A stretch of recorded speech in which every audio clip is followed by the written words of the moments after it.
ওরে বন্ধু যখন বলইয়া কবিরে কয়া যায় সামনে দিয়া রঙ্গ কইরা এ রে আবার ডাকে কেরা। কি রে ভাই, তোমরা কই যাও? তাইলে তুই থাক, আমরা যাই গে। আরে জায়গা মানে তোরা কই যাবি? ঈদের ছুটি পাইছি না, তাই বাড়ি যাইতেছি। তুই যাইবি না? না রে ভাই, আমার যাওয়া হবে না। তুই বাড়ি না গেলে থাকবি কই? আজকে ঈদের ছুটি দিছে না, আজকে তো গেরেজ তালা মেরে দিব। আচ্ছা তুই যাবি না কে? এমনিতেই যাইতাম না। কিসের লেগে যাবি না ক? আজকে সকালবেলা আব্বারে ফোন দিছিলাম, দিয়া বললাম আব্বা আমি ঈদের বন্ধ পাইছি, বাড়ি যাইতাছি।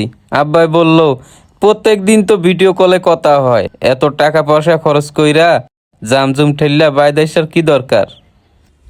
তোমার বাপে এমনি করে কলো, তা তোমার মাই কি কয়? সাইফুল ভাই, আমার না মা নাই ভাই। আমি যখন ছোট ছিলাম তখন আমার মা মারা যায়। আমার বাপে আমার সৎ মা নিয়ে আসে। সৎ মা না আমারে দেখবার পারে না। আমি ছোটবেলার থেকে মানুষের বাড়িতে, মানুষের গ্যারেজে কাজ করে বড় হয়েছি ভাই। আমার না মা নাই। ও চল, আমি বাড়ি যাইতেছি। আমার লগে আমার দেশে চল। বন্ধু তুই সত্যি আমারে নিবি? তুই 5 মিনিট খাড়া, আমি জামু আর আমু, খালি কাপড় গুলো চেঞ্জ করমু। দাঁড়া তুই। ঘরে যে নিয়ে যাবি ওই কবল 1 মাস হলে গ্যারেজে ঢুকছে।